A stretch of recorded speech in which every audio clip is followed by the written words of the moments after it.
warahmatullahi wabarakatuh. Selamat pagi. Perkenalkan kami dari kelompok 2 ingin mempresentasikan hasil diskusi kami mengenai mitosis dan meiosis. Sebelum kami masuk ke dalam pembahasan, izinkan kami memperkenalkan diri terlebih dahulu. Perkenalkan, nama saya Radika Pangandi. Saya Dian Fitriati. Saya Ella Elmayana. Saya Ramadandi. Saya Florentina Aquila. Saya Tikoma. Saya Raya Fitria. Saya Fido. Ini kami akan menjelaskan hasil diskusi kami. Selamat menyaksikan. Baik, sebelum masuk ke tahap pembelahan sel, mari kita pahami secara singkat apa itu mitosis dan meiosis. Mitosis adalah proses pembelahan sel yang menghasilkan dua sel anak dengan sifat genetik yang sama dengan induknya. Sedangkan meiosis adalah proses pembelahan sel yang menghasilkan 4 sel anakan dengan jumlah kromosom setengah dari induknya. Masuk ke tahap G1. Pada tahap G1, sel berada dalam kondisi diploid dengan jumlah kromosom sebanyak 6 dengan alel AA, BB, EE, DD, dan FF. G1 bisa dikatakan sebagai fase pertumbuhan awal sel setelah pembelahan sebelumnya, di mana sel mempersiapkan diri untuk melakukan replikasi DNA. Untuk fase kedua yaitu fase S atau sinesis. Fase S adalah bagian dari periode interfase atau masa istirahat aktif dalam siklus sel, di mana sel melakukan persiapan esensial sebelum memulai pembelahan atau mitosis atau meiosis. Lokasinya terletak di antara fase G1. Peristiwanya yaitu sel mereplikasi seluruh materi genetik atau DNA yang ada di nukleusnya. Setelah fase S selesai, kedua kromosom akan memiliki dua salinan DNA identik yang terikat bersama, yang disebut kromatid saudara. Tujuannya yaitu memastikan bahwa kedua sel anakan yang dihasilkan nanti akan menerima sel kromosom yang lengkap dan identik dengan sel induk. Intinya, fase S adalah tahap di mana sel menggandakan DNA-nya, yaitu yang ketiga, profase. Profase adalah tahap pertama dari proses pembelahan yang sebenarnya, yaitu mitosis atau meiosis 1/2.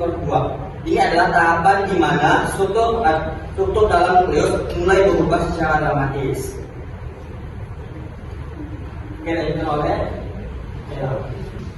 Oke, masuk pada tahap metafase, di mana metafase di sini kromosom yang telah berpasangan atau kromatid saudara mencapai kondensasi maksimal dan berbaris rapi di bidang ekuator di tengah sel.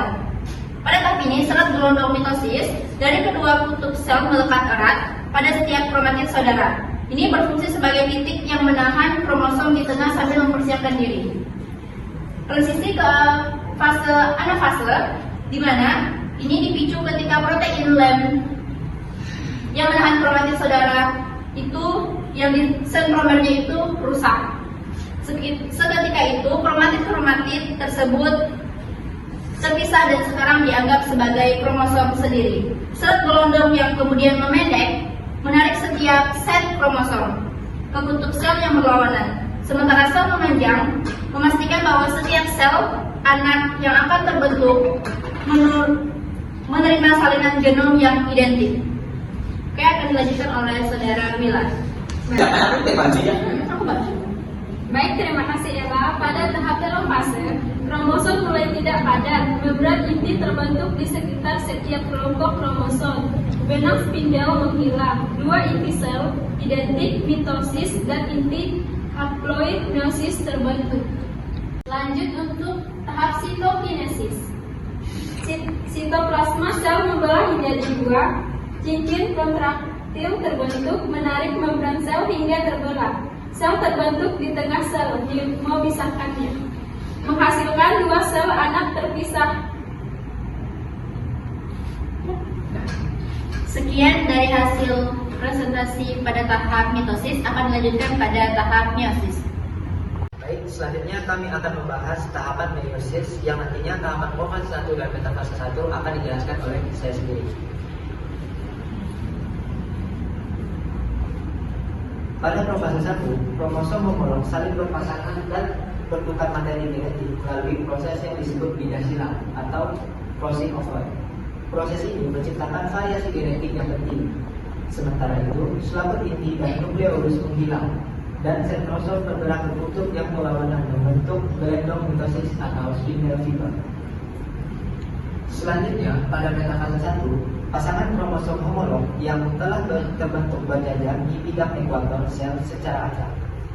Penjajaran acak ini yang disebut penjajaran bebas atau independent assortment merupakan sumber lain dari variasi genetik. Gelendong mitosis kemudian menempel pada sentroma setiap pasangan kromosom homolog, mempersiapkan mereka untuk dipisahkan. Selanjutnya akan dijelaskan oleh Istioma. Baik, tahapan selanjutnya yaitu anafase 1. Anafase 1 adalah tahapan di mana kromosom homolog yang sudah berpasangan mulai terpisah dan ditarik ke arah kutub yang berlawanan dengan benang spindel.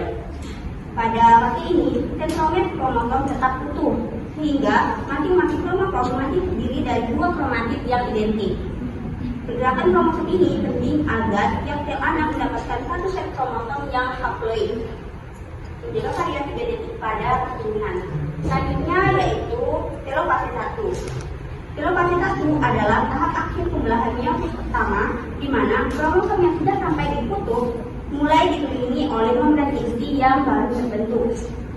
Pada fase ini, kromosom mulai mengendur dan kembali menjadi benang-benang kromatin yang longgar, mempersiapkan sel untuk memasuki fase istirahat atau interfase singkat sebelum melanjutkan ke tahapan meiosis yang kedua.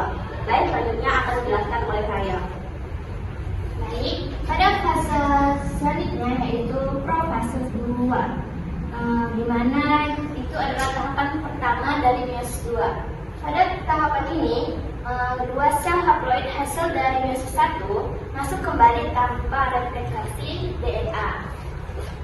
Kemudian kromosom mulai memadat sehingga tampak jelas. Sementara itu, membran inti dan nukleus menghilang. Pada saat yang bersamaan, benang spindel terbentuk di kutub sel sebagai persiapan untuk mengatur pergerakan kromosom. Selanjutnya pada tahap metafase 2. Pada tahap ini, kromosom masih terdiri dari 2 kromatid saudara yang berbaris di bidang ekuator.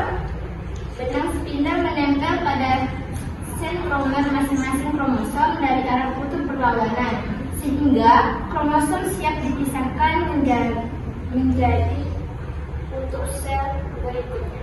Selanjutnya akan dijelaskan oleh Ramadhan. Saya akan jelaskan tentang proses anafase 2, telofase 2, dan sitokinesis. Di sini saya akan jelaskan anafase 2 terlebih dahulu. Yaitu yang pertama itu ada pemecahan sentromer, yaitu sentromer yang menyatukan kromatid saudara pada saat kromosom terbelah. Ini terbelah.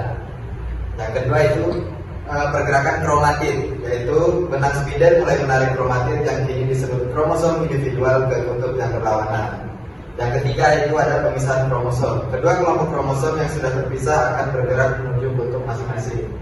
Yang ini nanti dia akan bergerak ke kutub. Nah, yang kedua itu proses telofase 2 dan sitokinesis. Yang pertama itu pembentukan nukleus, yaitu kromosom yang telah mencapai kutub mulai mengalami dekondensasi dan menjadi kromatid. Seluruh nukleus terbentuk di sekeliling setiap kelompok kromosom menghasilkan 4 inti sel. Yang kedua itu hilangnya benang spindel. Benang-benang spindel yang berperan dalam pemisahan kromatid menghilang. Awalnya kan benang itu di sini, tapi dia akhirnya menghilang setelah di telofase 2. Nah, yang ketiga itu adalah sitokinesis, yaitu pembelahan sitoplasma atau sitokinesis terjadi bersamaan dengan telofase 2, bentuk lekukan pada membran sel yang bergerak menuju tengah. Tuh. Nah, hasil dari sitokinesis yaitu adalah 4 sel anakan, yang dimana 3 anakannya akan mati dan satunya akan berfungsi, yang dimana setiap anakannya itu mempunyai sifat setengah dari induknya yaitu haploid.